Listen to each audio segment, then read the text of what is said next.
housekeeping. We are conducting a poll this evening. The results of that poll will be published at howcountynews.com.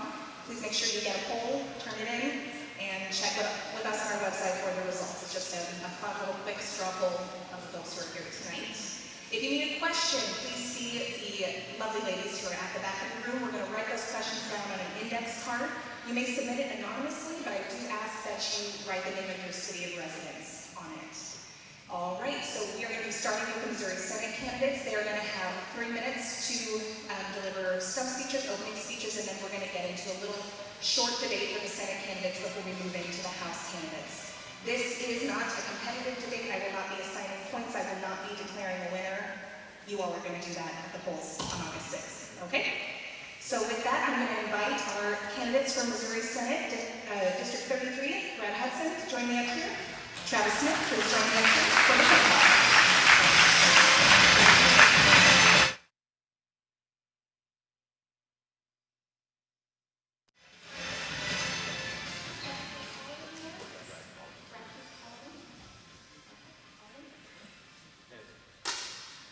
It is tails.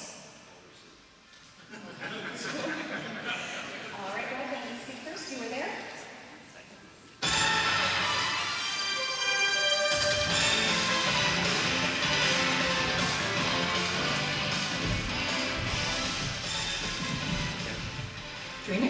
All right. Thank you very much. It's good to be here this evening. It's good to see everyone that has come here. My name is Brad Hudson. I'm running for State Senate District 33, serving my 6th year in the Missouri House of Representatives. I've lived my entire life in rural Missouri. I live on a split off the farm that I grew up on. I grew up fixing fence, hauling hay, working cattle, all that good stuff. I accepted the call to preach and teach the gospel of Jesus Christ in 2005, and I have been ever since. I believe and know that our rights do not come from government. Our rights come from God. The first of which is the right to life. I've worked to pass bold pro-life legislation since I've been in Jefferson City. I've co-sponsored legislation to keep your tax dollars from going to abortion providers, and I am the one and only candidate in this race that has been endorsed by Missouri Right to Life. As far as the Second Amendment is concerned, I'm a hunter, I'm a gun owner, I'm a third-generation member of the NRA. The Missouri Firearms Coalition did a deep dive into this race and said I was the only candidate that would be the champion for your gun rights in Jefferson City, and I have an A rating from the NRA. I worked on legislation to protect Missouri from the invasion of illegal immigration that's coming from our southern border, something called the Border Security Enhancement Act. We cannot ignore the fact that we have an invasion of folks coming in this country that shouldn't be here. And if we wait on Washington, D.C. to do something about it, we may lose this country as we know it. I've championed that in the House, and I will do so when I'm your state senator. I worked on the SAFE Act, Save Adolescents from Experimentation. What this bill has done is now the law of the land in Missouri. It's made it illegal for kids under the age of 18 to be exposed to transgender drugs and surgeries. I'm a conservative. I know how to get things done. I'm here asking for you to award me with a Senate seat, so I feel like I've got to have some things to say of what I have done since I've been in the House. I wish you could all see some of the legislation that I've worked on. I got one piece of legislation from the House to the Senate to the governor's desk without it being amended one time, almost unheard of in Jefferson City. But I was able to do that because of the folks that I was able to work with. There have been a lot of questions that people have asked me on the campaign trail. We're enjoying getting out and working hard. I have proven that it is possible to be a principled conservative and hold the conservative values while at the same time getting things done. I've done it in the House, I'll do it in the Senate, but I need your help to get there. My name is Brad Hudson. I would appreciate your vote on August 6th. God bless you. Thank you very much, Mr. Hudson.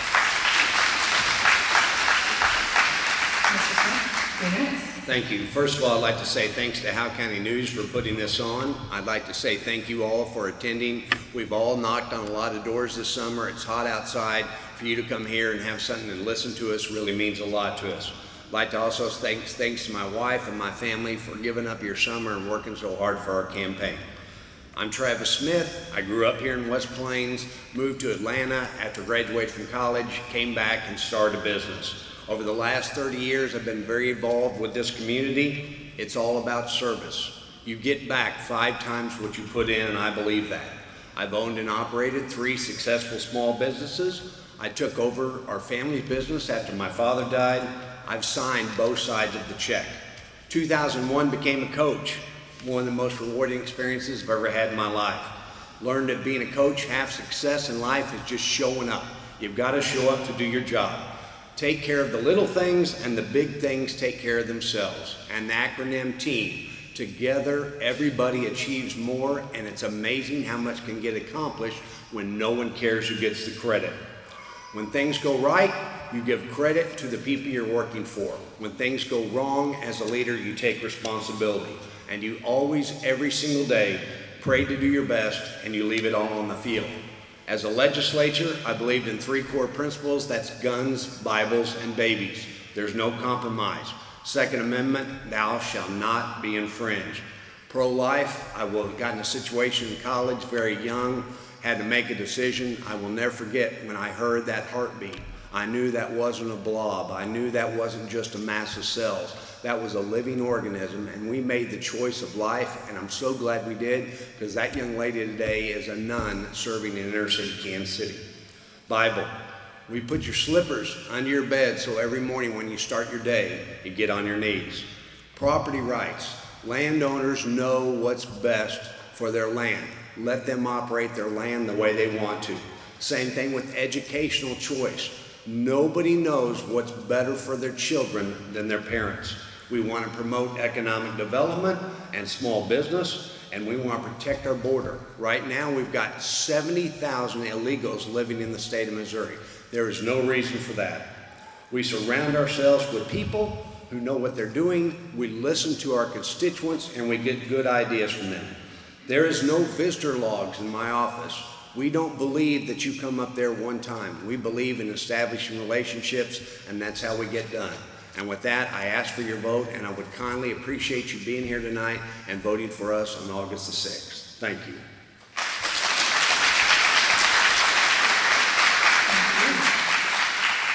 All right. Since you spoke second, Mr. Smith, you're going to have the first answer of the first question, which is from a reader in the West Plains. I'm going to read this quick summary before I get to the question. SB 756 was a law that had no specifics in it other than that seniors got a tax credit. So the fix on SB 766, the age of 62 or older eligible taxpayers, that real property that they live in is considered their homestead, will have a tax freeze on the dollar amount starting in 2025. So the question from my reader in West Plains: is the tax credit going to help us or hurt us in Howell County? You have 1 minute. I think it not only is going to help us in Howell County, it's going to help all seniors across the 33rd district, because it's going to help seniors stay in their home. We have way too many people who worked for their entire life very hard, and now they're getting to a stage of their life where their taxes are so expensive they have to move. We did not take away those taxes, we merely froze those taxes. Now, the part that the county commissioners had a problem with is they think we made it too vague. One of the things that we really try to stress in Jefferson City is we want local control. And we wanted the local county commissioners to be able to make those decisions, but they felt like it was too vague. So we set a couple parameters on there. Had to be 62 years of age for that credit to be reached. And once again, as I said, we locked that in. We froze it, so they're still, if they're paying $385 now, that's what they're going to pay in the future as well. Thank you. Thank you. Mr. Hudson, rebuttal, 1 minute. The senior citizen property tax freeze legislation is absolutely going to help Howell County and seniors all throughout the state of Missouri. We've got individuals that have given their lives in service. They may have served in the military, maybe law enforcement, maybe in other areas in healthcare, and now they find themselves just wanting to be able to live out their years in a home that is theirs, and without being taxed out of that home. So absolutely, we need to do everything we can to protect our seniors and our citizens from ever increasing taxes. The gas tax is a good example of problems that Jefferson City is putting on people. Unlike my opponent, I voted against the gas tax. My opponent voted for it. He voted with Democrats and individuals in the legislature that thought they knew better than the people that had said no, not once, not twice, but 3 times at the ballot box, and taxes are higher because of that. It is your money, and the citizens need to have legislators that recognize that and will vote accordingly. So yes, we need need to cut taxes everywhere we can. Thank you. Mr. Hudson, we're going to stick with you for question number 2, which is also from a reader in West Plains. This is regarding House Bill 78, Senate Bill 86. These are bills that remove restrictions for the sale of raw dairy. They have not been moved from committee since January of 2023. There's no one to push them forward, and it's make or break for my business. What can be done? So I don't know who submitted that question, and I don't know if you're here tonight, but if you were, this is what I'd say to you. This is absolutely a shame that that legislation hasn't been moved forward. This is an example of government trampling on the rights of citizens that just want to be business owners, just want to make an honest living. And folks that are doing it right should be able to do that without government control. I understand there have been some special interests and individuals that have been against that legislation. The Missouri Cattlemen's Association and other groups have came out against that legislation. But in my mind, there is no reason to be opposed to that. We need to allow individuals that want to make money, make an honest living, to be able to do that without heavy-handed government control. And the way we're going to do that is to have legislators in Jefferson City that will champion the interests of the people and not special interests. I want you to know that as your senator, I will work hard to push that legislation forward and see that it gets across the finish line. Thank you. Mr. Smith, 1 minute. Live in Douglas County. Douglas County used to have 80% of the people there in the dairy industry. We're always looking for new avenues for farmers and the ways they can do business. But unfortunately, the way Jefferson City is being run right now, it doesn't matter if it's good legislation or bad legislation, it is getting killed over in the Senate. This bill only had one hearing. It didn't have a chance to go through. One of the things we always want to do is have hearings for bills so you can hear both sides of the stories. We want chances for business people in Douglas County and Howe County and in the entire 33rd Senate District to make a living. Thank you. All right, Mr. Smith, we're going to stick with you for this question from a reader in Mountain View. Who is the true pro-life candidate in this race? 1 minute.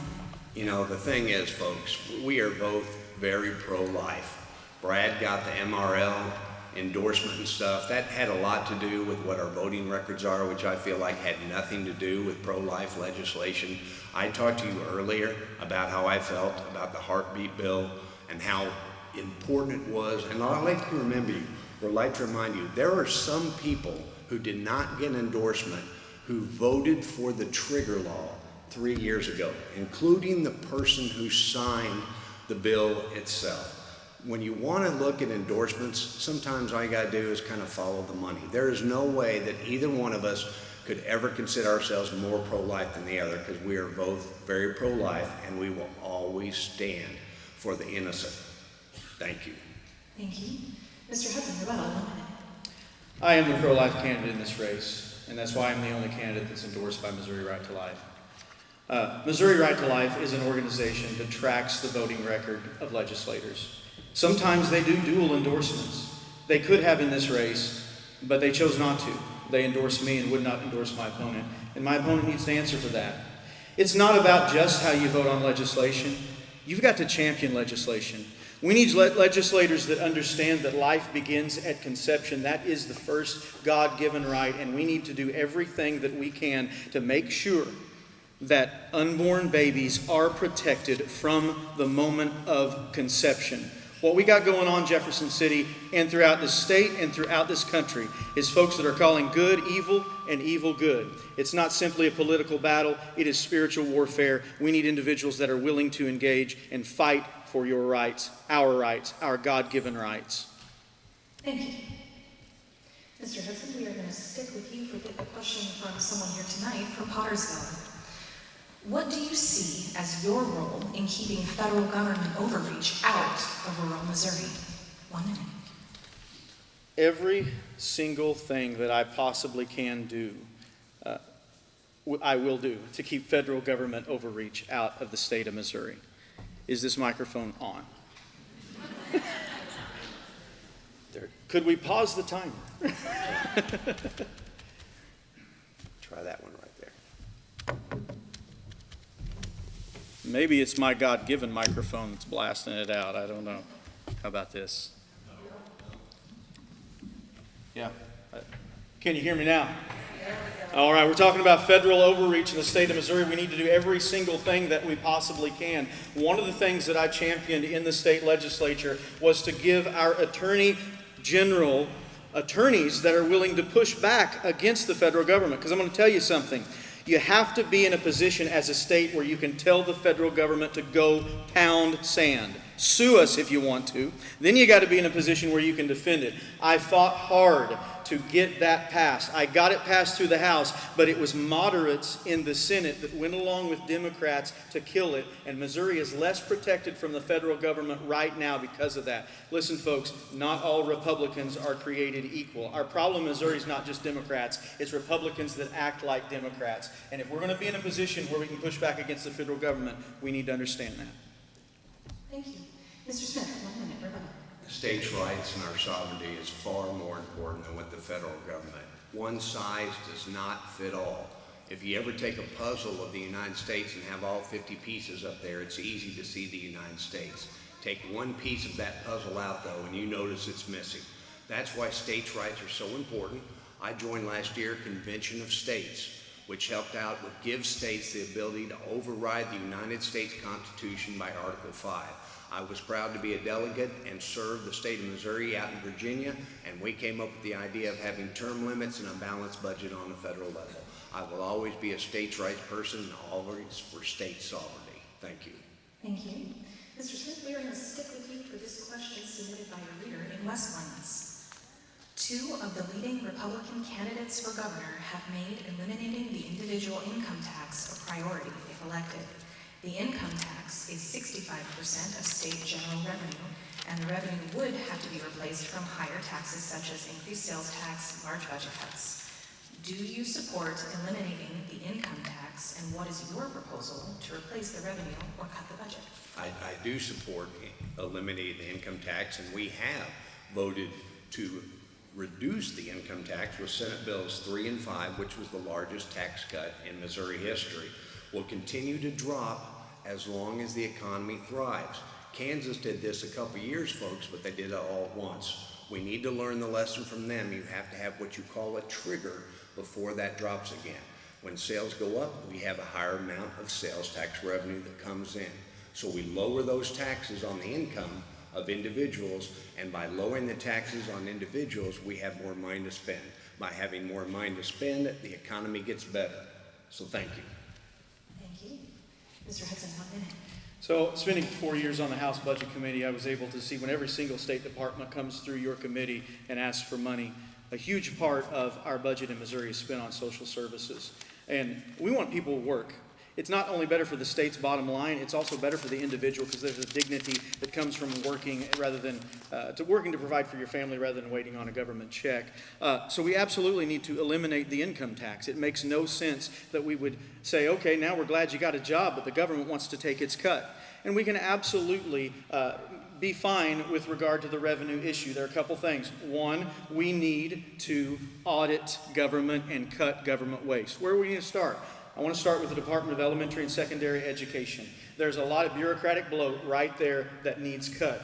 DESE needs to either be audited and reformed at the very least, if not eliminated. Also, we've got economic development. When you eliminate the income tax, there will be more sales tax paid because more people are working, more people are buying stuff. It's better for the state's bottom line. That is your time, Mr. Hudson. Thank you so much. We're going to stick with you for this next question from a reader in Willow Springs. What is your view on the last year in the Missouri Senate? The Missouri Senate is where good legislation goes to either be watered down or to die. We have seen that happen not just last year, but year after year after year. We need individuals that can stand up for our conservative principles and be effective legislators.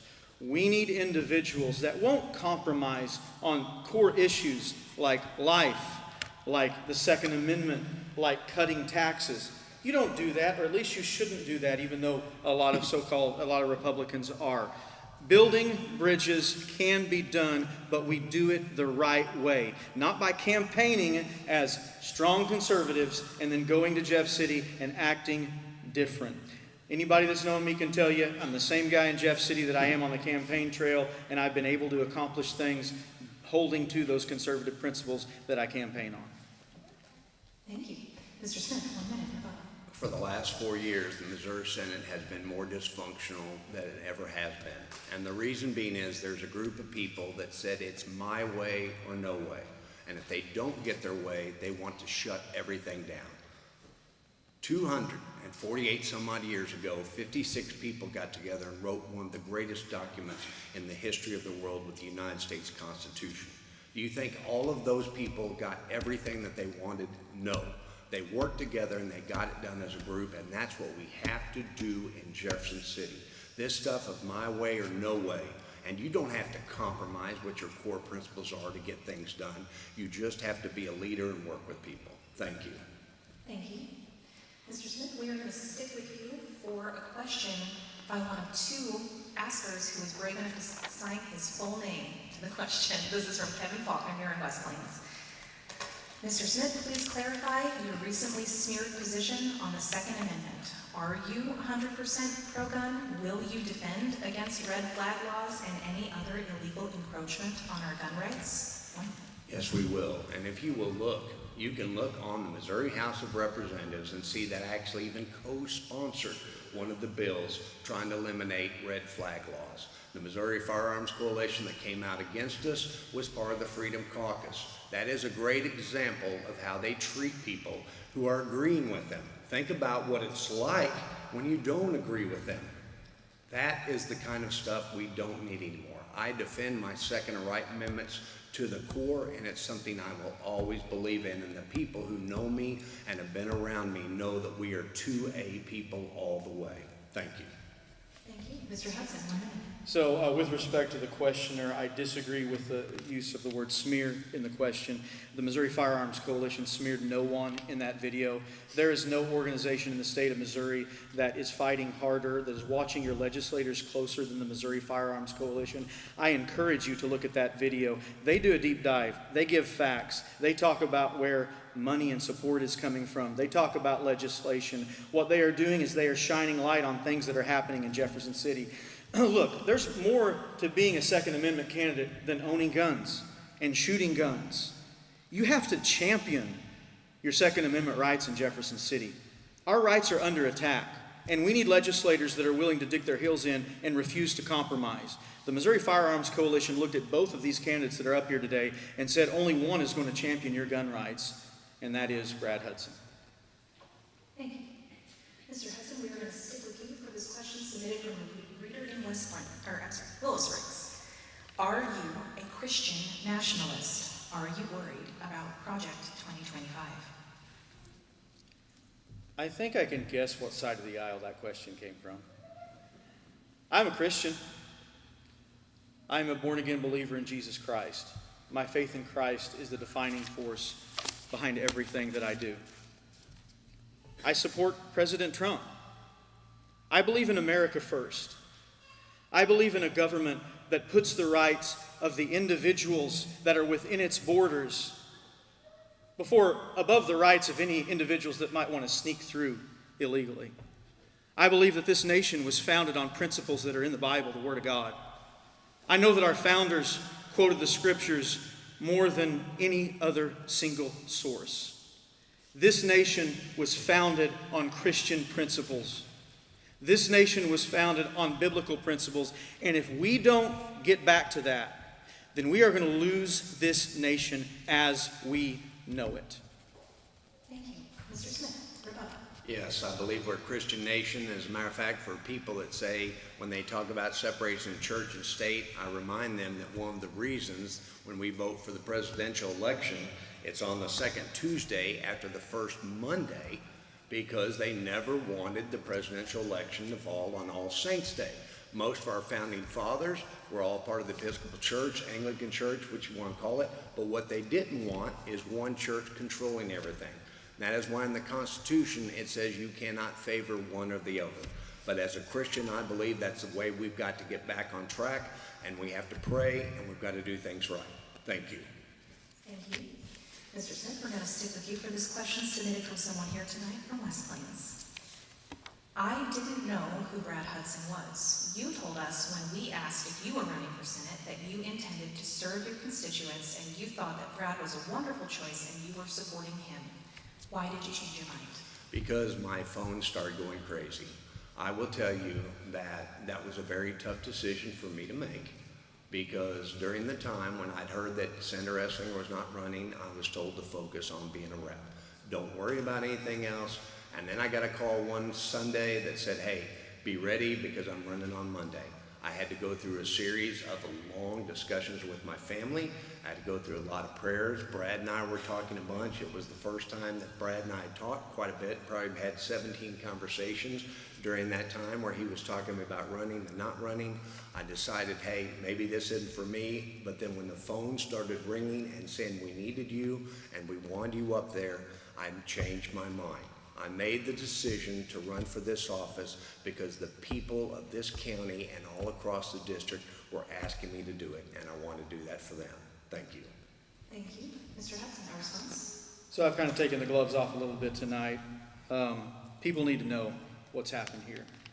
There are approximately 150,000 reasons that Travis decided to jump into the race after committing not to. Those 150,000 reasons came in the form of a PAC, a political action committee.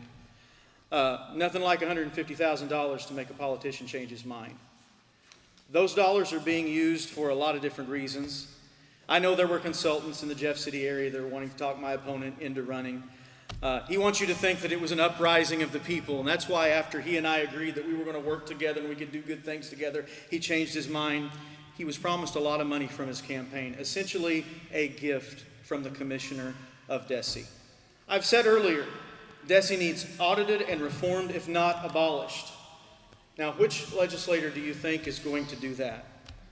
The one who will publicly say it and who is running on that platform, or the one whose campaign is primarily being funded by the commissioner?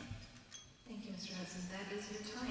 And for our final question for the two of you tonight, we're going to stay on the subject of PACs. This is submitted to us from someone tonight here from West Plains. Mr. Hudson, do you prefer grassroots and community involvement? Has a PAC paid for anything to further your campaign? I love that question. Grassroots is where it's at. Grassroots is the best kind of campaign that you can run. I've probably been to some of your houses. Madeline, my mom, my son, they may have been to some of your houses. There's Deb and Keith. We've got a lot of supporters around here. Because when you get out and meet the people and you talk to them, you realize something. People are tired of individuals saying one thing on the campaign trail and doing another when they go to Jefferson City. They want folks that will be honest with them. They don't want folks that are going to shake their hand, look them in the eye, and then change their mind when some slick-talking lobbyist comes in the door and makes a promise to them. They want men and women of integrity. I have seen that not just in Howell County, but all throughout this Senate district. I've had a great time meeting folks, getting to know folks, learning about the issues that you care about. And I found out that from one end of the district to the other, we're not all that different. We care about our rights.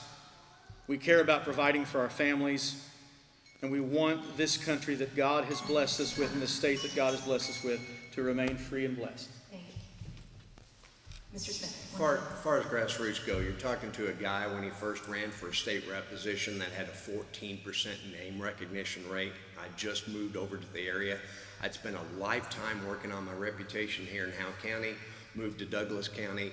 I got in the car that summer and I drove 40 to 45,000 miles throughout the district.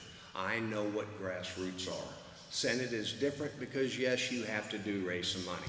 And as far as what my opponent said about getting money, that wasn't given to me until about 4 months after we made the decision to get in this race. So I know grassroots and I also know what it takes to fundraise. Thank you. Thank you. And with that, gentlemen, we're going to move into our closing statements. Since Mr. Hudson opened for us, we're going to allow Mr. Smith to go first. Sir, you have 2 minutes. Thank you. I've spent a lifetime of service for this community and for the last 4 years in the district I've served. I don't want you to listen to the rhetoric. One of the things you can do, like we talked about, was follow the money. The idea that I voted on a bill that would allow illegal aliens to get abortions is crazy. That is not true. I don't like this rhetoric that's going around. Look at who is supporting us, folks. I was a former coach. We have athletes out here tonight. We have laborers. We have policemen. We have firemen. I am not part of the establishment or the New World Order. That is crazy. We have normal people who want someone who's going to work very hard for them in the Senate. And that is what we are deciding to do, and that's what we're going to do. And I'm going to be proud to serve you as your state senator in the 33rd District, and I need your vote on August the 6th. Thank you. Thank you. Mr. Hudson, 2 minutes to close. My opponent says, look at the individuals that are backing us, and I want to echo that. Please do. Look at what the Missouri Right to Life says about this race. Look at what the Missouri Firearms Coalition says about this race. Look at what the CPAC says about this race. Look at any conservative organization. We must understand today that our rights are under attack. When I was working on the SAFE Act, I was called into a third-floor office in the state capitol, and I was told that at that time, just because I was trying to protect kids from sex-change drugs and surgeries, that I was the most hated Republican by the Democrats in the House. I looked back at that legislator that said that to me, and I said, well, I must be doing something right then. It's not enough to go along to get along. We must be willing to fight for the principles that this nation and this state were founded on, and you can't do that when you're beholden to lobbyists, the bureaucracy, and special interests. Please, look at who's behind us. Look at our voting records. Follow the money. My name is Brad Hudson. I would appreciate your vote on August 6th. God bless you. Thank you so much. You are the Republican candidates for the 33rd District in Missouri City. Hudson, Thank you, Jim. Thank you.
just before I say anything else, I would like to compliment the Howell County News and Amanda for hosting this debate. I think informed voters will appreciate that.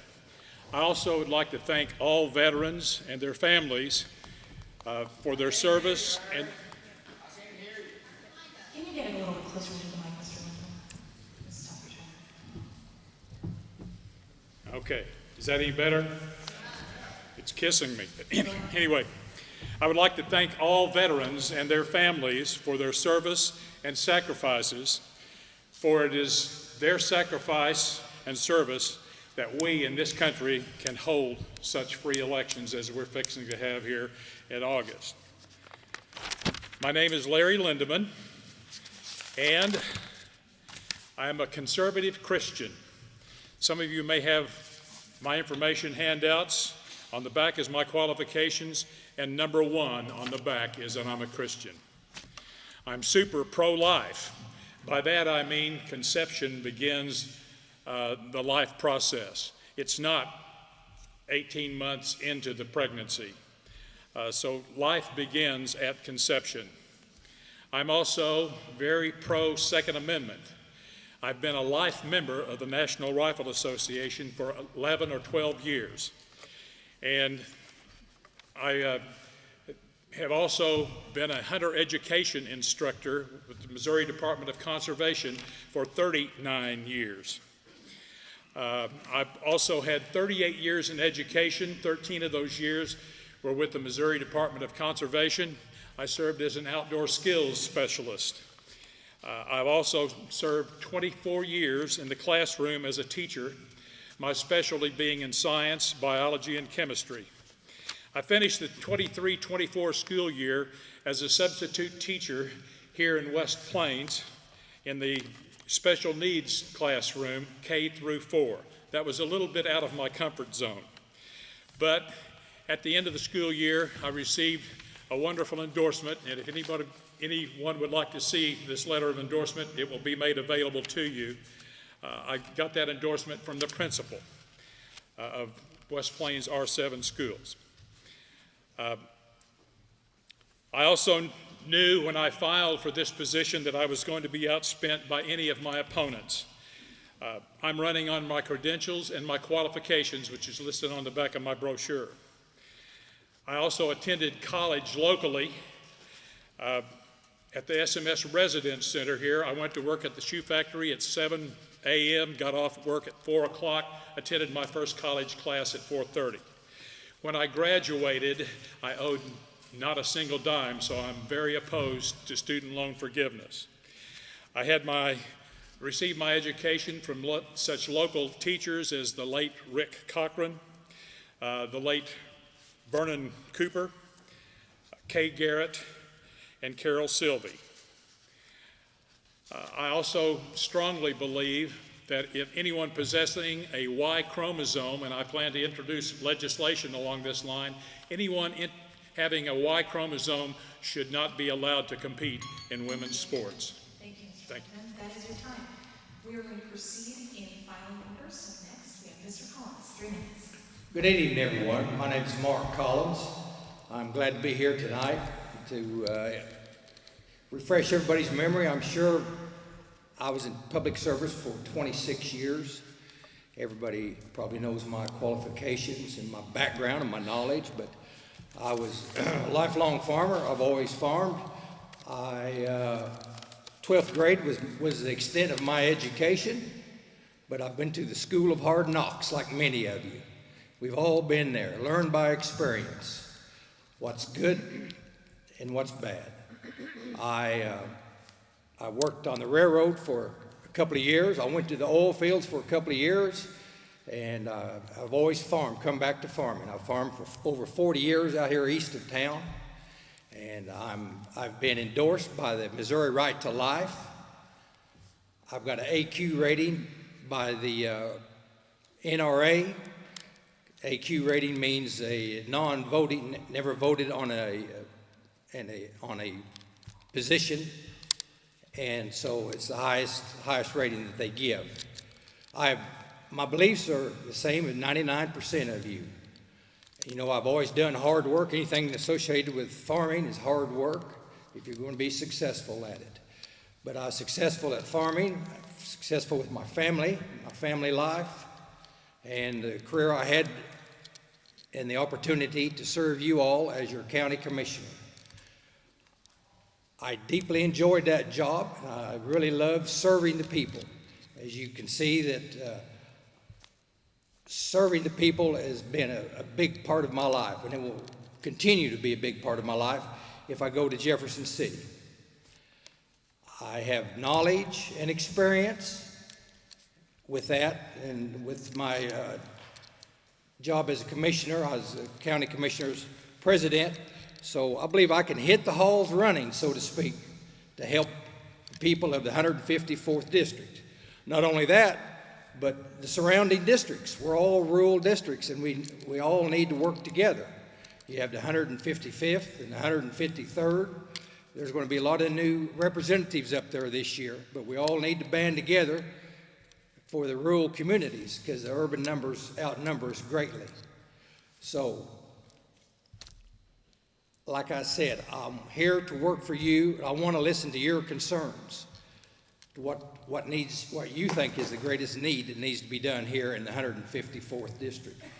There's 63 representatives and 34 senators that's going to look out for the great big deals, but I want to serve the county here and the surrounding counties and districts. Thank you. Thank you, Mr. Thomas. Mrs. Grinnell, you have 3 minutes. Good evening. If you attended Lincoln Days or had a chance to listen to the speeches given that evening, you know that I spoke about courage. I also outlined my platform and offered a challenge to you, the voters. I want to revisit some of those platform items and give you an update of sorts. I spoke about protecting our constitutional rights. The Second Amendment is one of, if not the most important one of those rights in my opinion.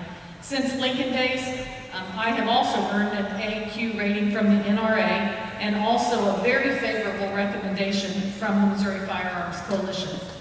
The head of that organization who gave that review was bold in pointing out that I'm the only candidate in this race who has been an actively engaged Missouri Firearms Coalition member for several years now. So I have been in this fight for our Second Amendment rights long before I ever decided to run for this seat.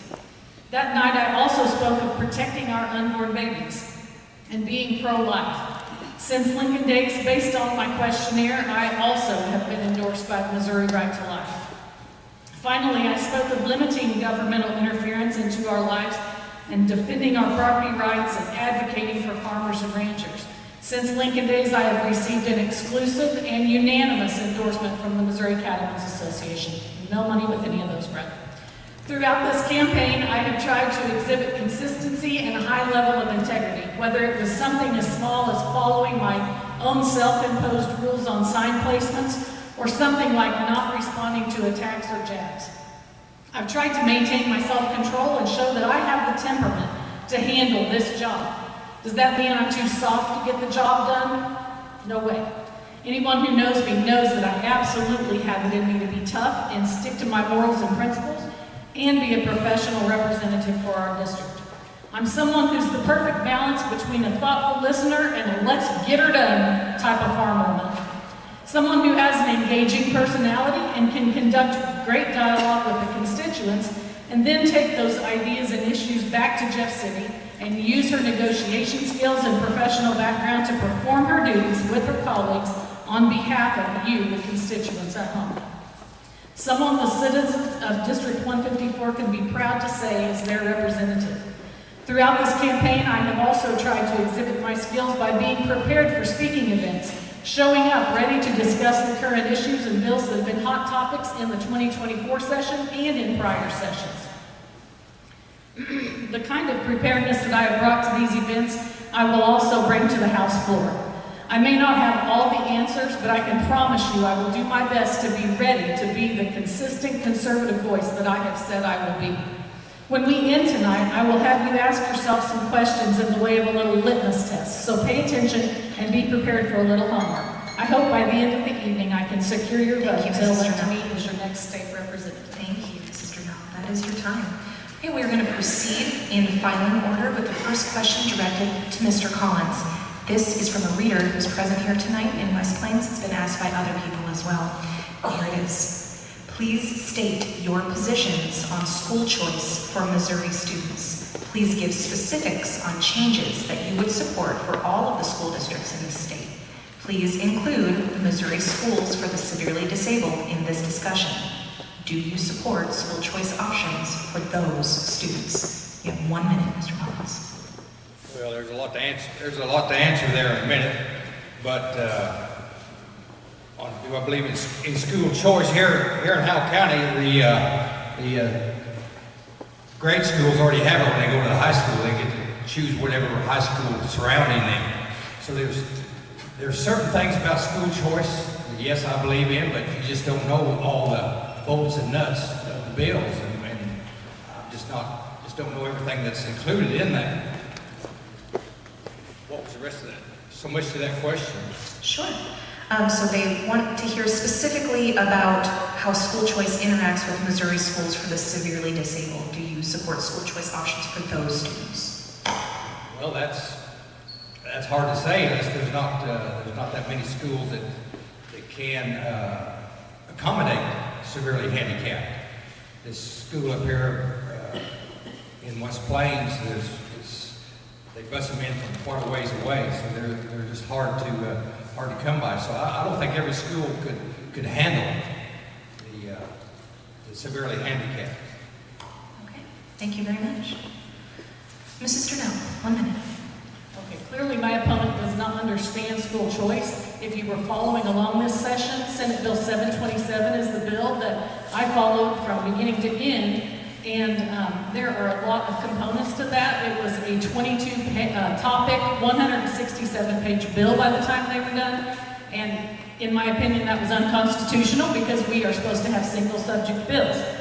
But whenever I saw this question, I knew someone that I needed to talk to about it, so I set up a meeting with her. She has a great background in the state school for the severely disabled. And so to that point, or that question, I would say in a perfect world, I would say absolutely those children should, get school choice as well. But the reality is that every single public school would have to be equipped to handle that kind of an educational setting. And it would require huge investments. The West Plains School could easily have 5 to 6 profoundly disabled students.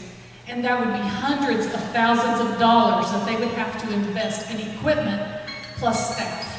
Thank you, Mrs. Sternell. That is your time. Mr. Woodman, 1 minute. Well, I'm all in favor of school choice, but the situation with the severely handicapped, it would cost tons of money to provide all the necessary ramps, equipment, hearing devices, visual stimulation for these students. So this is one way that they can receive an education is through the severely handicapped schools.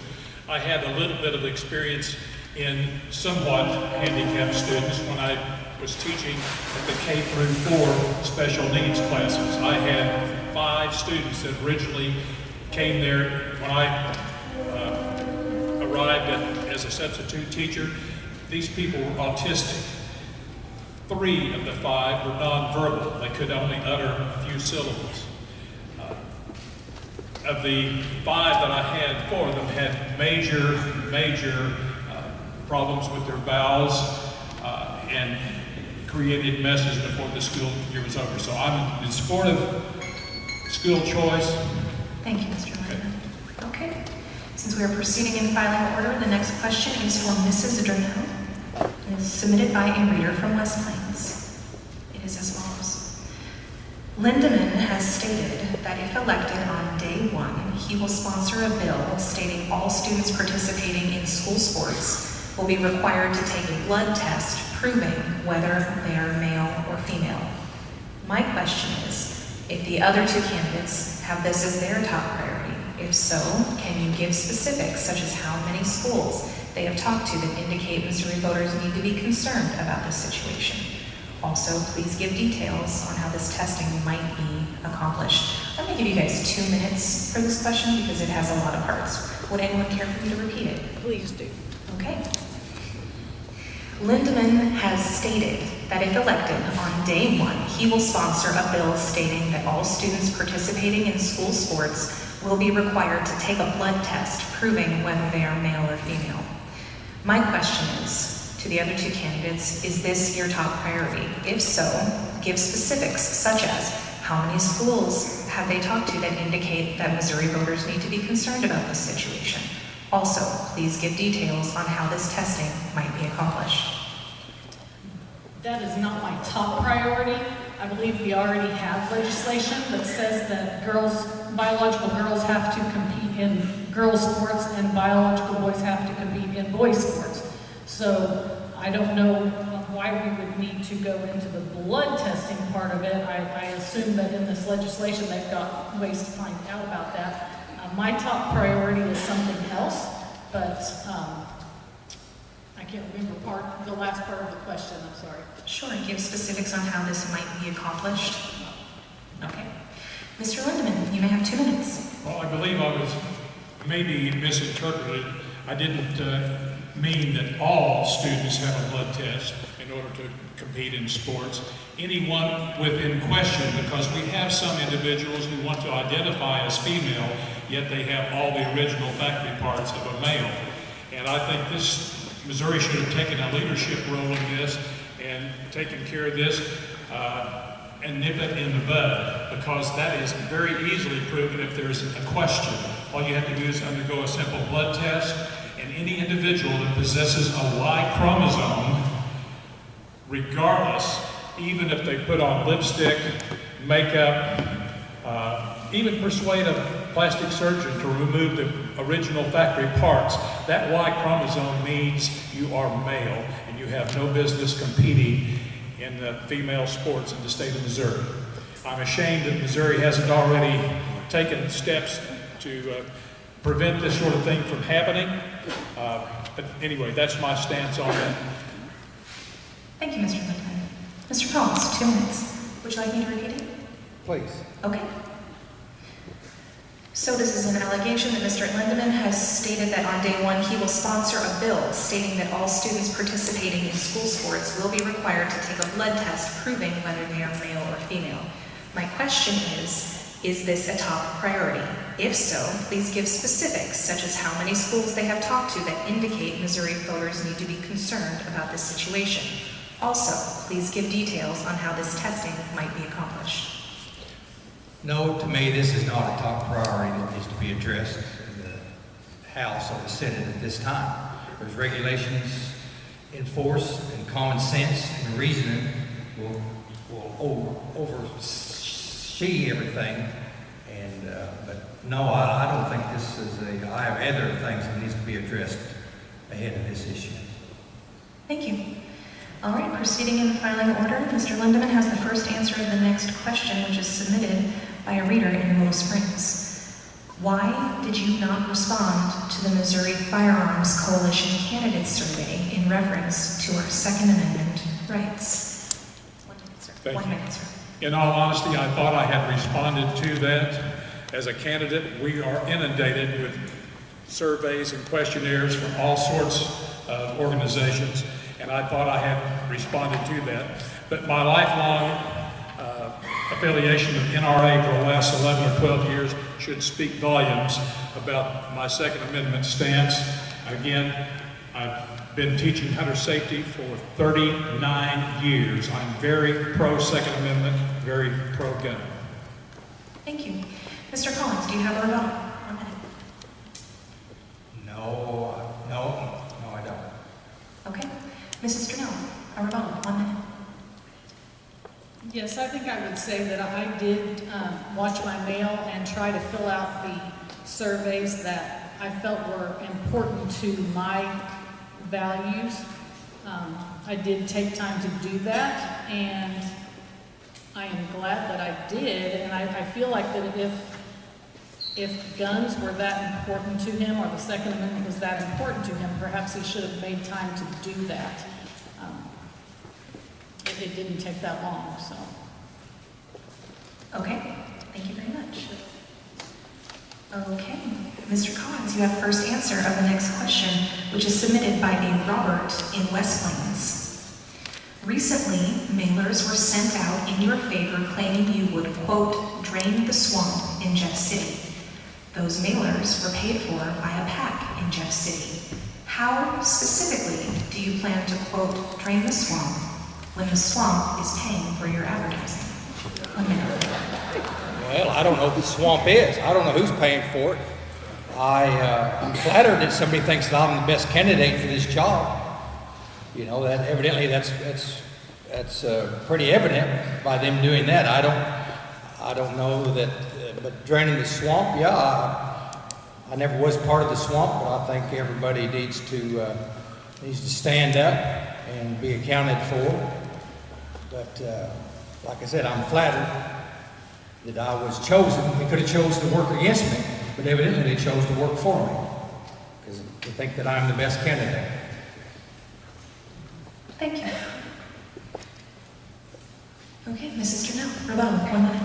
Yes, the PAC that paid for his flyers, the treasurer is shown as Mark Ellinger, who is with the Missouri Priorities PAC, and Mark Ellinger was the presiding commissioner of Cole County from 2007 to 2014.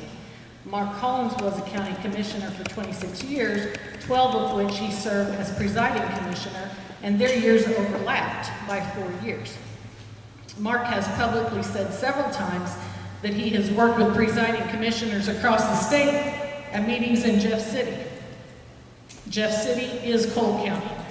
So, does anybody else see the connection there? I'm just going to leave that right there. Okay, Mr. Lindeman, 1 minute, rebuttal.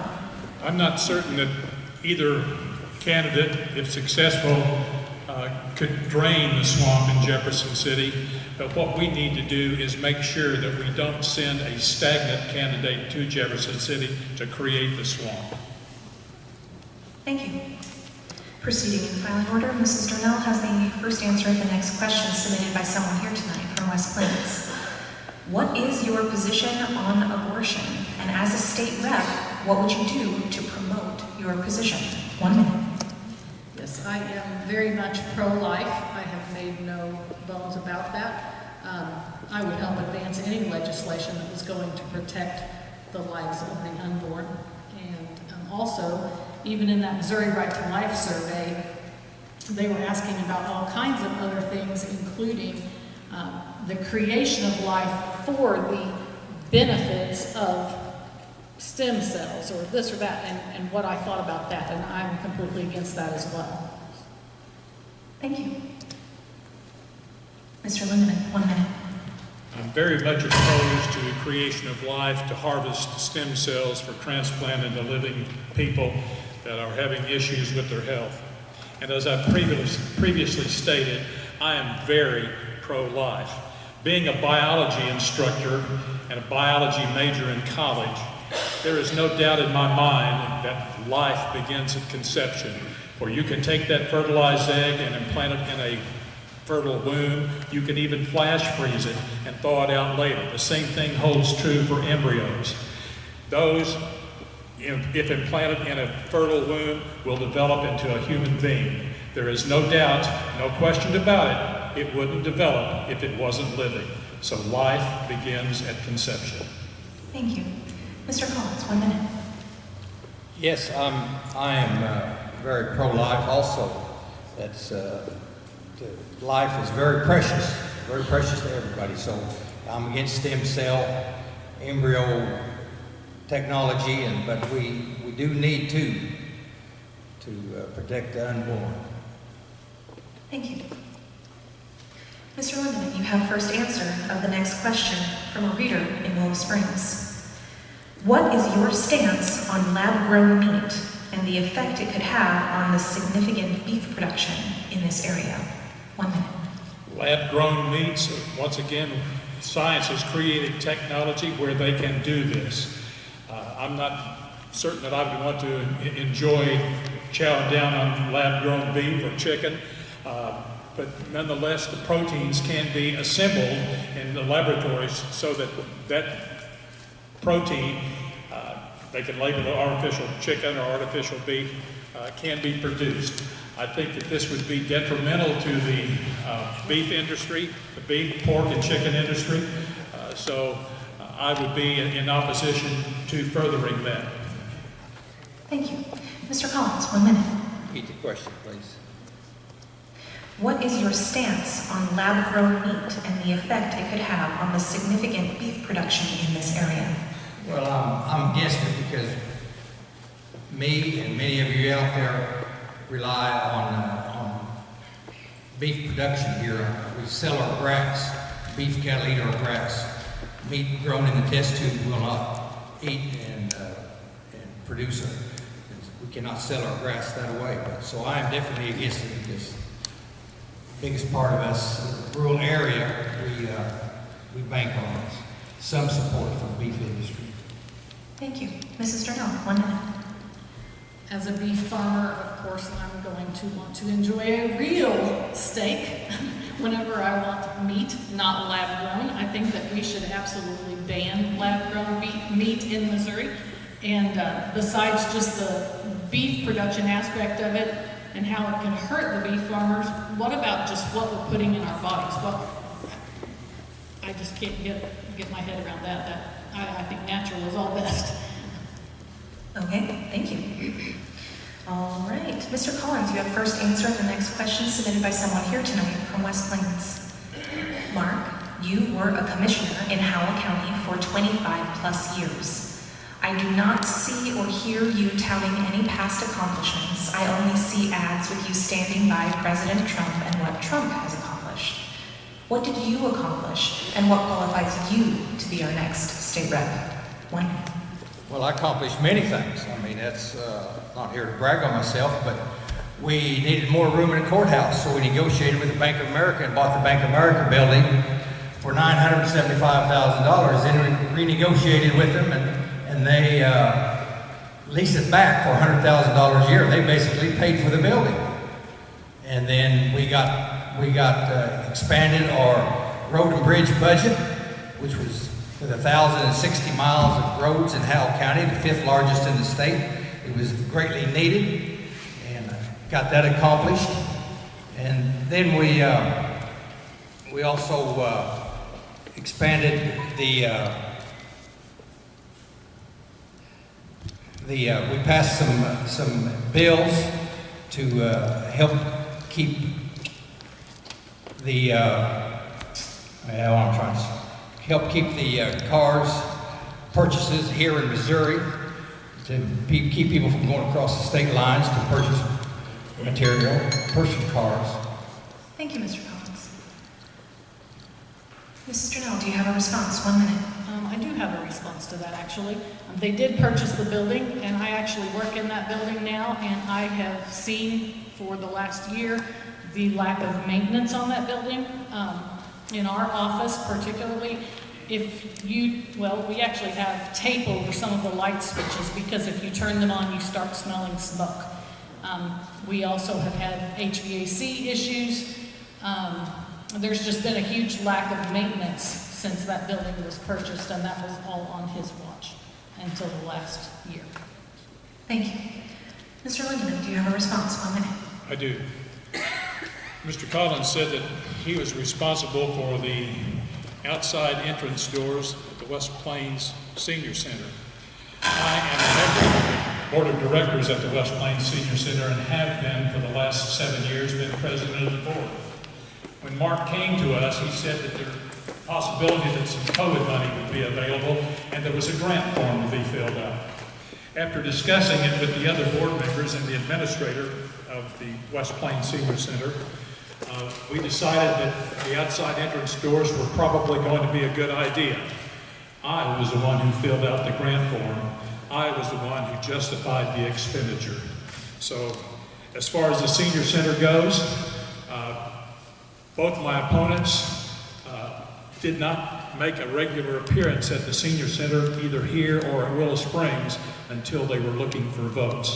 I walked the talk, walked the walk and talked the talk, because I put in hundreds of volunteer hours at both places. Thank you, Mr. Lindeman.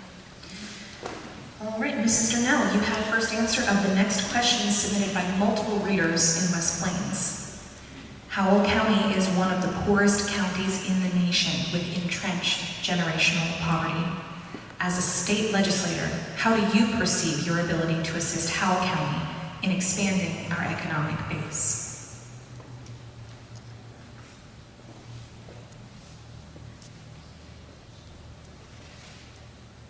Could you repeat that question? Absolutely. Howell County is one of the poorest counties in the nation with entrenched generational poverty. As a state legislator, how do you perceive your ability to assist Howell County in expanding our economic base? Well, obviously, I'm going to do anything I can to funnel funds here that are already, nothing that would raise your taxes, but things that are already in the budget, things that I can send this direction. Obviously, as a state legislator, I would want to take care of my district, so I'm going to do that. Right now, we have, 20% of our people in this area work in healthcare, almost 19% in retail, about 11% in manufacturing, a little over 8% in education. And I do understand that there is a lot of poverty around here, but I think that there are also some good things happening too in Howell County. And we just need to build on those, work together to kind of shore up those softer spots and do what we can to get money in this area to help with that problem. Thank you. Mr. Lindeman, 1 minute. The impoverished part of the county, and not only how the surrounding counties, can be helped substantially by promoting education. You can pull yourself up by your own bootstraps. As a legislator, I would also do my very best to attract economic development to Howell County. We don't want to make it a metropolis area, but we want to make it fully functional and bring in businesses like the Love Truck Stop at Willow Springs, for example. And by doing so, we could enable people to have opportunities to further their education, but by the same token, we don't want to lose our value of the small town community. Thank you. Mr. Collins, 1 minute. Yes, I would try to attract more dollars, state and federal dollars down here to promote more business, more manufacturing, more jobs. And along with that, you're going to have better infrastructure, transportation. And somehow, if we could manage to get 63 4-lane, and would really help with the bottleneck and the transportation, at least from Rolla to the state line, Arkansas. Thank you. Let's stick with transportation because I have a question about that from someone here tonight from West Plains. Mr. Lindeman, you have first answer of this question. The West Plains bypass consists of 9 stoplights. Many lives have been lost. If elected, what would you do to resolve this hazardous situation? A lifelong resident of the area, I have been grousing about that for years. Every time they put in a new traffic light, truckers absolutely hate it. They have to go through the gears at every red light they hit. I was opposed to it from the very beginning and would do my very best to create a fast way around the West Plains. Some of the city founders were in opposition to this. They wanted people to stop at West Plains, hopefully turn off and spend their dollars there. But you're absolutely right. The number of lives lost on that bypass is phenomenal. Thank you. Mr. Collins, 1 minute. Could you repeat the question, please? Yes, absolutely. The West Plains bypass consists of 9 stoplights. Many lives have been lost. If elected, what would you do to resolve this hazardous situation? Well, unfortunately, it costs a lot of money when you get into transportation like that. And the money needs to come down from the federal level, and we seem to not be able to get much help in that area. But some overpasses which are being built in places would greatly reduce the hazards, keep the traffic flowing at a much better rate. Thank you. Mrs. Durnell, do you have a response? Yeah. If you actually go through town, there are fewer stoplights than there are on the bypass, and that's ridiculous. I have thought that this has been a problem for a long time now. I used to work for MoDOT for 8 years, and we joked about our bypass not being a bypass anymore because it's basically the heart of the traffic area now. Looking at the budget though, they do have things budgeted for widening US 67 through Butler County and construction on US 65 from Buffalo to Warsaw. You know, projects like this happen. We just have to get in there and we've got to fight to try to get that money and get some of that diverted down here. And we need to get with traffic specialists to be able to find out, you know, what are the statistics out there? How many accidents? How many deaths? What is it going to take to get some improvement in that area? So I would definitely be fighting that fight. Thank you.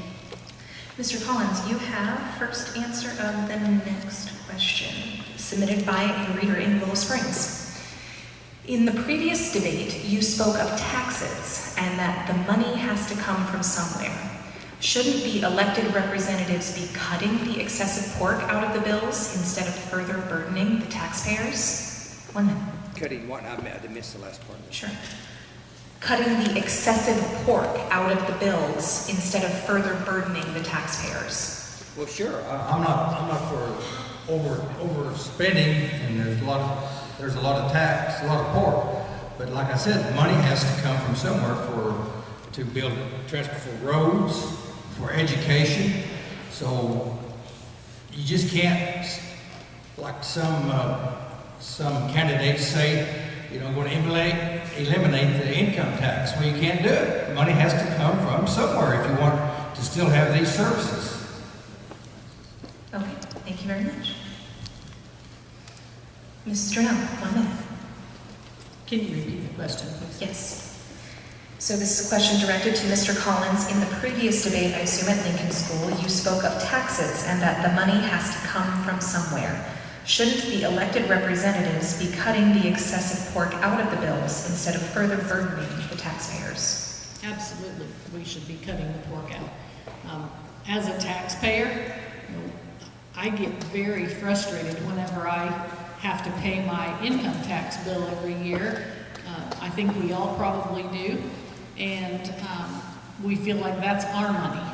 So yes, it should not be spent on pork and pet projects. We absolutely need to rein any of that kind of behavior in at the state level. Thank you. Mr. Lindeman, do you have a response? As far as pork, I'm all for cutting that out. And anytime the state or any organization has excess money, they want to get their share and spend it accordingly. We have, I'm sure, places that we can reduce the pork, but also one of the things that really gripes me is inflation. You may be unaware of the fact that inflation goes up 25 to 30%, so does your sales tax.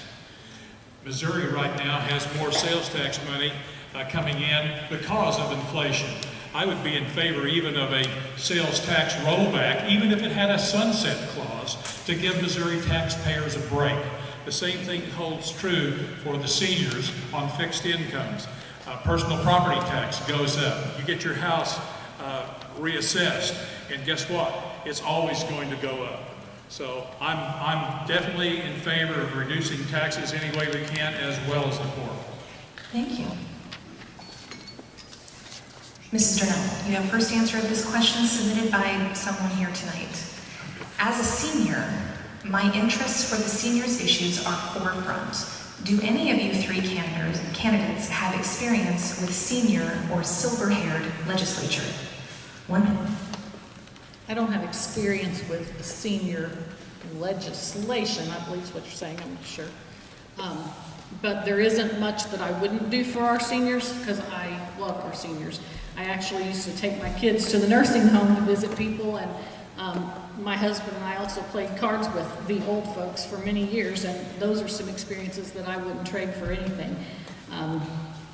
Current statistics from Missouri show that the number of Missouri citizens who are 65 years and older has grown nearly 23% from 2012 to 2021. And to prepare for that continued growth, Howell County is building a new senior center in West Plains, which is going to be ready to open in 2025.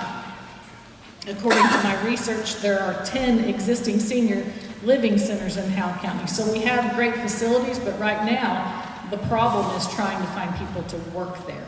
And so we need to find ways to recruit that talent and be able to train them, retain them, and treat them right.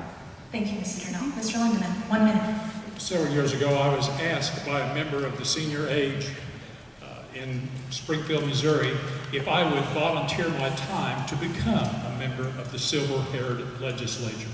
What this organization did, it was a nonpartisan group that went to Jefferson City and spent 2 days there.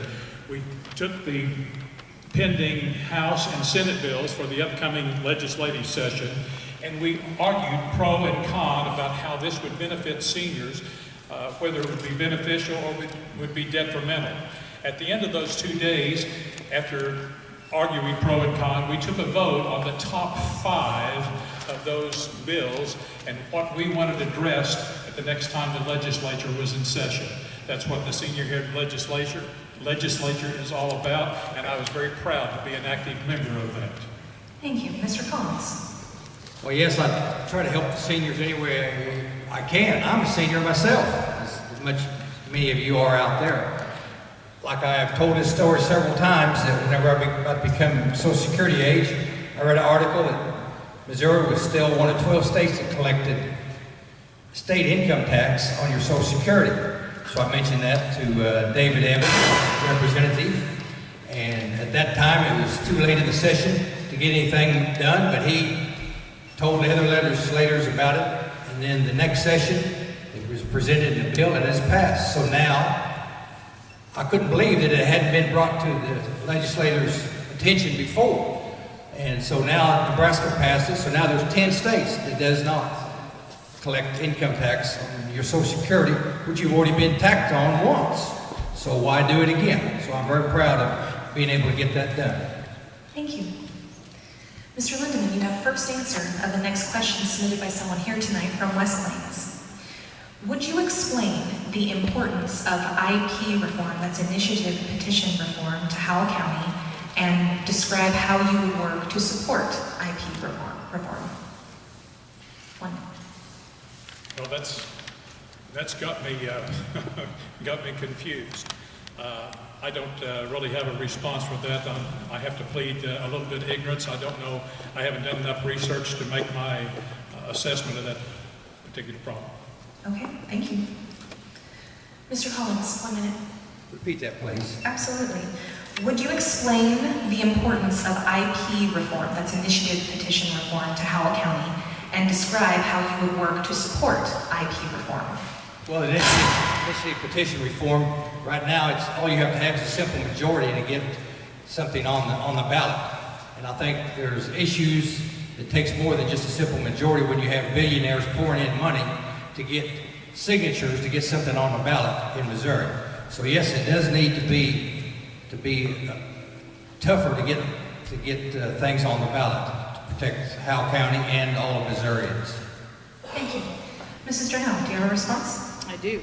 I could talk about this all day, actually. I followed that initiative petition legislation and was very disappointed that once again it did not get passed. But what we have now, whenever we have a ballot measure where there's a proposed amendment to our Missouri Constitution, all it takes is 50% plus 1 to pass it and change our Constitution. Well, guess what?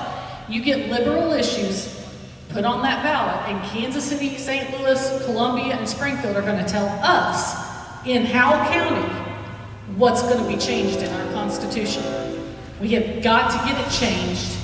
What they're asking to change it to is a concurrent majority ratification, which would mean 50% plus 1 of the vote and 50% plus 1 of the district map. So what they were looking at was the U.S. congressional districts, which there's 8 of them. So it would take 50% plus 1 of the vote and at least 5 out of 8 of the districts to approve it, to be able to change our Thank you, Constitution. Mr. Durnell.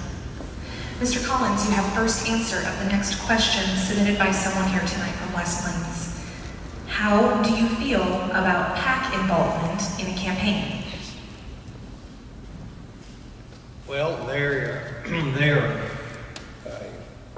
as long as they do it tastefully, they have the money to do it, support who they think will be a good candidate. But if they attack people, I don't like that. But there should be limits to what they can spend. I don't know if there's limits or not.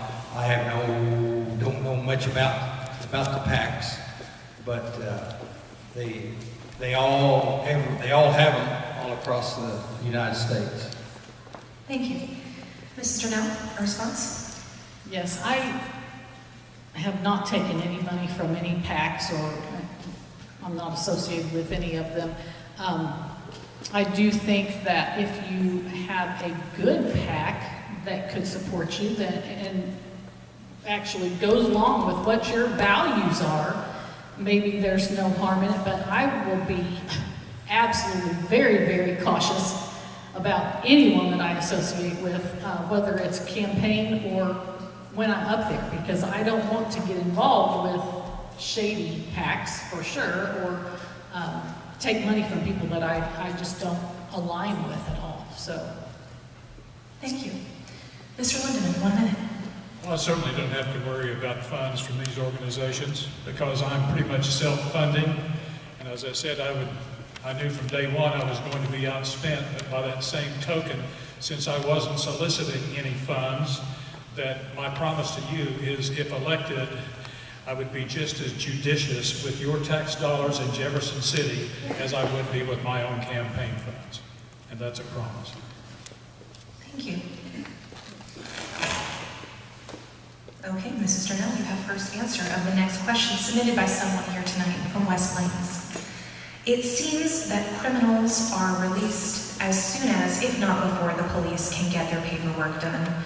Will you commit to being hard on criminals? absolutely. I think that we have a lot of people wanting to advance legislation to do things when all we have to do is enforce what's on the books. I mean, there are tons of examples of that. On a federal level, look at the illegal immigration. We don't need President Biden. We don't need Congress to do something. We need to enforce what we have on the books. So, absolutely. I think we need to get tougher on crime. 100%. Thank you. Mr. Lindeman, a response? I can see where law enforcement officers, and I'm very pro-law enforcement, are very discouraged because they make a good case and arrest only to have this case dismissed on a technicality by a judge. I am very pro-law enforcement. When I managed the campground and canoe rental, I assisted in 46 drug busts on the premises. I also solved a murder in Ozark County based on where a vehicle was parked and the signage around it. And as far as being hardcore against crime, I was victimized by an individual who stole 31 firearms, several $1,000s worth of gold and silver coins, breached 2 houses, breached my gun safe. And finally, we got that individual to plead guilty. And for a year and a half, he pled not guilty. But yes, I'm very tough on crime and will do my very dead level best to see that it is carried out for punishment. Mr. Collins? Repeat that question. Absolutely. It seems that criminals are released as soon as, if not before, the police can get their paperwork done. Will you commit to being hard on criminals? Yes, definitely. I've always said it appears at times that the criminals have more rights than the victims do. I've been victimized myself, but we need to keep tough on crime. We got to keep it up. That was one of the things that continued to grow when I was in the county. It's the same repeat offenders. You got to be tough on them, but you can't let up. Unfortunately, it's another issue of money and space in the jails and prisons. Thank you. All right, Mr. Lindeman, you have, hang on, let me figure out where I am. You have first answer of this next question submitted by a reader in West Plains. How would you ensure that budget items are adequately funded? Would you be in favor of the state increasing its level of funding for existing programs instead of creating more programs and inflating the size of state government? Examples of such programs include prisoner per diem, assessment per parcel maintenance, county aid road trust, and funding and state aid to schools, the foundation formula. Well, number one, you have to live within your budget, whether it's your individual household or the state of Missouri. So if you have to live within your budget, sometimes it's a hard call whether you reduce the expenditures and reduce the services provided other than create alternative ways to raise that funding. So it's kind of a catch-22. Thank you. Mr. Collins, would you like me to repeat the question? Please. Okay. How would you ensure budget items are adequately funded? Would you be in favor of the state increasing its level of funding for these programs or creating more programs and inflating the size of state government? Examples of the programs they're asking about are prisoner per diem, assessment per parcel maintenance, county aid road trust, and the foundation formula, funding and state aid to schools. No, I'd not be in favor of expanding government and creating more programs. They need to pay their bill. Being in the county government, the prisoner per diem was a big issue with the sheriff's office because it was greatly reduced, and parcel assessment in the assessor's office was at one time $6, and I think it got down to $3. And unfunded mandates, they would pass unfunded mandates down to the counties and expect us to help balance their budget off of our budgets, which I was greatly opposed to. So, no, I think we need to keep the spending with what projects we have and do a better job at it. Thank you. Mrs. Durnell, 1 minute. I've been very consistent in stating that I want to limit government size and overreach into our lives, and my position on that has not changed. So the idea of creating new programs or growing government in any way is a no-go for me. As far as ensuring any budget items, all I can say is that I would fight for the ones that I support, but in the end, the governor has the ability to line item veto things from the budget, and a prime example this year was when Judge Evans diligently worked to try to get funding for MSU West Plains' nursing program. And there was $1.8 million in funding in the budget for that, but Governor Parsons' line item vetoed out $1.3 million of it. So, you know, all I can say is I would fight for the appropriate things that we need to have funded, but in the end, the final decision is out of my hands. So I don't think there's really any way to ensure it. Thank you. Mr. Collins, you have first answer of our next question, submitted by a reader in West Plains. So this is about two specific bills, House Bill 78 and Senate Bill 86. And we did talk about this in the Senate race, but it is so important to the local economy, I do want to ask you all again. So those are bills that removed restrictions on the sale of raw dairy, and they had not been moved from committee since January of 2023. There's no one who's championing this, no one to push it forward, and it's make or break for my business. What can be done? 1 minute. Well, yeah, I have to study the situation more and try to help them if to move the bill forward. I don't know the ins and outs of it, but I know it would be on a limited basis that the raw milk could be sold. So I can't see any problems with trying to move it forward, but so. Okay. Mrs. Durnell, do you have a response? Yes. I actually, this was one of the questions that we knew might be coming, so I printed that bill today, and I've read through it. It looks like there is nothing that's alarming to me in it, so I'm absolutely for advancing this bill and trying to get it on through the hearing process and onto the floor for a vote. As long as it's a labeled product, which this bill calls for, then consumers should be given the opportunity to buy it if they want to. You know, a lot of people are trending that direction more toward the natural type of food source, and they should be given the freedom to make that choice for their families. With that comes some personal responsibility, I think, on the part of the farmer and the consumer. But responsible farmers should absolutely be able to sell their products farm to table for any consumers who wish to purchase it that way. Thank you. Mr. Lindeman, 1 minute. I think that a farmer has an option to be in business for themselves, but the raw product is banned currently because of health and safety concerns, again, without being pasteurized. And if it's properly labeled and sold as such, that would be up to the individual consumer, but more power to the individual person who's seeking to make a living by selling that particular product. Thank you, and my deepest apologies to the United Federation of Republican Women. I'm so sorry about that. We're still standing. Yes, you are. Okay. Mrs. Durnell, and we're coming to an end. We have just a few more questions for you. Mrs. Durnell, you have first answer at this next question coming to you from a reader in Willow Springs. What do you think are the top 3 concerns of your constituents, and how can you assist in addressing those top 3 concerns? Well, I have talked to several people, and I think we're pretty well on the same page.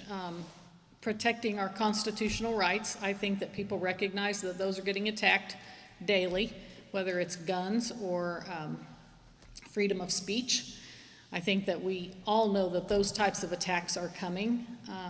I think that we, as a rural area, also need to be really paying attention to this IP reform, because this could be huge if we get silenced.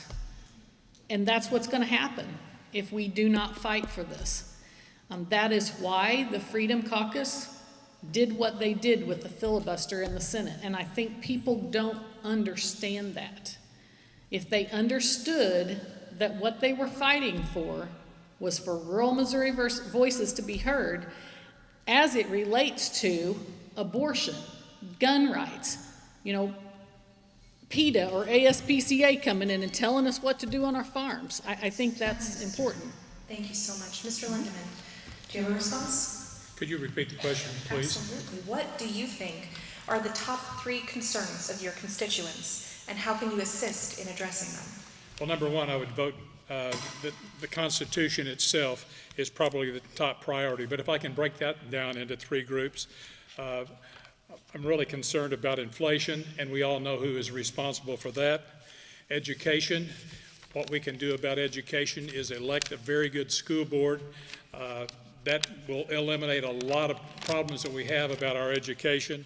And then taxes. Lastly, taxes, what we can do to curtail that and give some Missouri taxpayer a little bit of relief. Thank you. Mr. Collins, top 3 concerns of your constituents and how you can assist in addressing them. Well, talking with many people across the county, transportation is one, and safety transportation, like I iterated earlier, 63 highway. And then crime. Crime affects, I don't know the statistic, but it affects many of us in various ways. And then education. Education is the beginning of everything. Every child needs to have a good access to a good education. Thank you. Mr. Lindeman, you have first answer of this next question from someone here tonight from West Plains. Many of you are pro-life and against abortion for any reason. What words do you have for little girls who are pregnant due to rape or incest? 1 minute. Okay.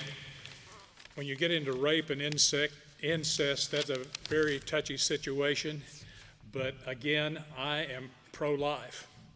And there are ways to assist the, I assume, the unwed mother that has been raped or a victim of incest. But the Vitae Society is number one. They will help counsel that young lady and try to make the best of a bad situation. And yes, I'm all for locking the perpetrator behind bars for life. Thank you. Mr. Collins, 1 minute. Yes, I am pro-life also, but it's a terrible situation, as Larry said.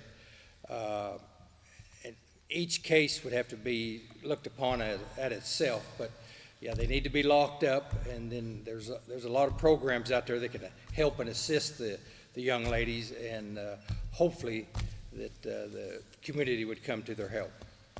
Thank you. Mrs. Durnell. Yeah, two wrongs don't make a right. And we have resources such as a wonderful pregnancy resource center here. And I've also heard testimony from people who have gone through this situation. And they say that the trauma of the abortion added to that rape or that incest is just about insurmountable. Can you imagine living the rest of your life knowing that you killed your child? And whenever you're in a very emotional situation or an emotional state, you can't think clearly to make that decision, even in the course of a few months. I think it would take much longer than that. So when they're in that fragile state, they just really don't need to be making those choices. And there's plenty of people who would love to adopt babies. Thank you. Mr. Collins, you have the first answer of our final question tonight, submitted by a reader from West Plains. Would you research proposed legislation to determine any unintended consequence to citizens and county officials, or just vote with the party caucus? Repeat that. Yes. Would you research proposed legislation to determine any unintended consequences to citizens and county officials, or just vote with the party caucus? No, I definitely do research like I've always done in all my years in the county government, local government. You have to do research. You just don't follow the party or party lines or follow the crowd. You have to have a mind of your own and voice of your own. Thank you. Mr. Lindeman, do you have a response? Yes, if there's no research on any proposed legislation, you're not doing your job as a representative if you don't thoroughly research what it is that you're voting upon. So it goes without saying, you gotta do your homework in order to be able to make a valid decision. Thank you. Mrs. Durnell? Yes, of course I would research and I would listen to both sides. That's part of why they have hearings as this goes through the whole process, so you can hear all sides of the issue. I am an independent thinker and a critical thinker, and I would absolutely listen to all sides of it, but I have also been very clear that if it's a moral issue or a constitutional issue, you can pretty much guarantee where I'm going to land. So, thank you. And with that, that concludes all the questions that we have time for. So we're going to move into closing statements. Mrs. Durnell, you are going to start us off. Ma'am, you have 2 minutes. okay. I hope tonight has been an informative and eye-opening event, and you've been able to get a good feel for the representation that each of us would bring if elected. During my preparation for this event, a question surfaced in my mind. How does a true conservative find a way to emerge when most Republicans are trying to claim that status of a true conservative, but they're not? For a true conservative to stand out among Republicans who all make that claim, I have a 7-step vetting test. Some of these will apply to incumbents more than first-time candidates, but consider it a guide if you truly want to find the most conservative voices in the upcoming election. Do they have a consistent voting record that aligns with conservative principles? Have they articulated a clear policy stance on key conservative issues? Do they exhibit transparency and accountability? Do they engage with a grassroots base to help amplify their message and differentiate them from others?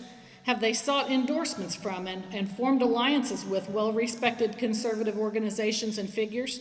Do they have a media presence where they consistently communicate conservative values and distinguish themselves from those who may only superficially claim that label? Do they encourage voters to use fact-checking and education to pay attention to voting records and factual information?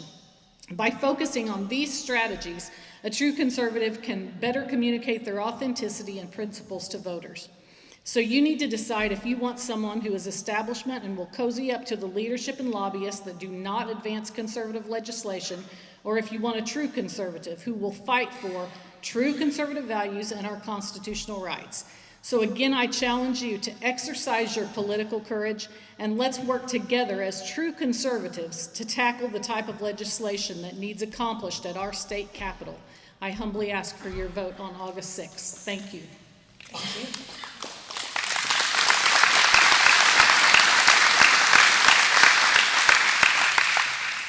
Mr. Lindeman, you are next. 2 minutes. Thank you. We're all three conservative. There's no doubt about that. But I also have no doubt that of the three candidates, I am the most outspoken of the group. It's not necessarily what we stand for, it's also what we stand against. I refuse to have people of Howe County and Missouri hoodwinked by phony science. And by phony science, I make note of the mask mandate that we were all affected with a few years back. It's been proven fact that masks weren't all that effective. The same thing holds true for vaccination mandates. We had servicemen of all branches of the service discharged because they refused to take the mandated vaccine. We also have upcoming electric car mandates down the road. I would vehemently be opposed to that sort of thing, and if you want to buy a gas-powered or diesel-powered car, that's perfectly fine with me.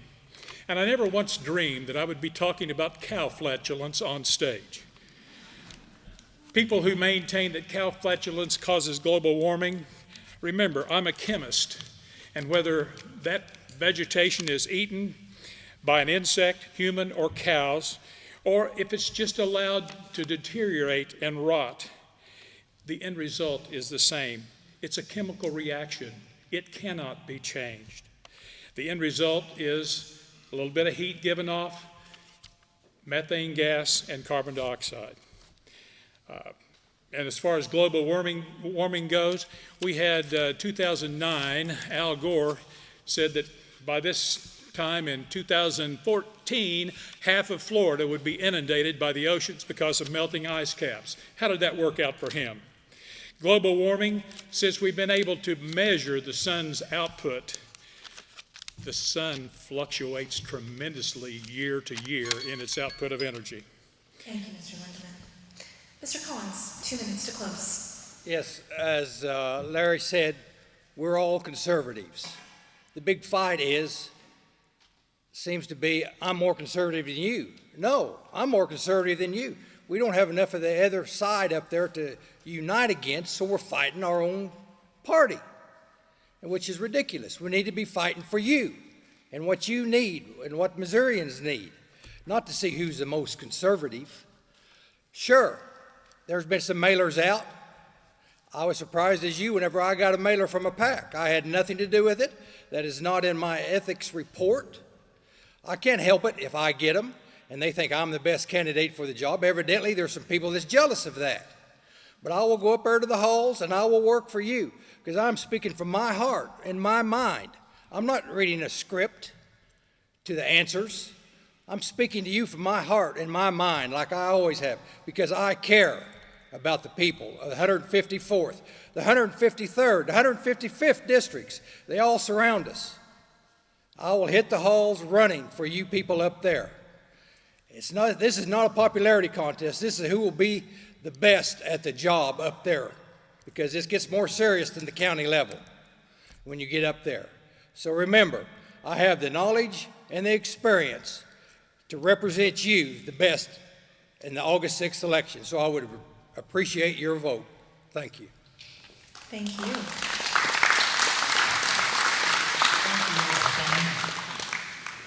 Okay, folks, let's hear it for our candidates for 154 districts. Thank you all for being here tonight. Thank you all for being here. I will just remind you that we are doing an informal exit poll this evening. Those results will be published. So if you participate, you can find those at the back table if you have received one. Thank you again.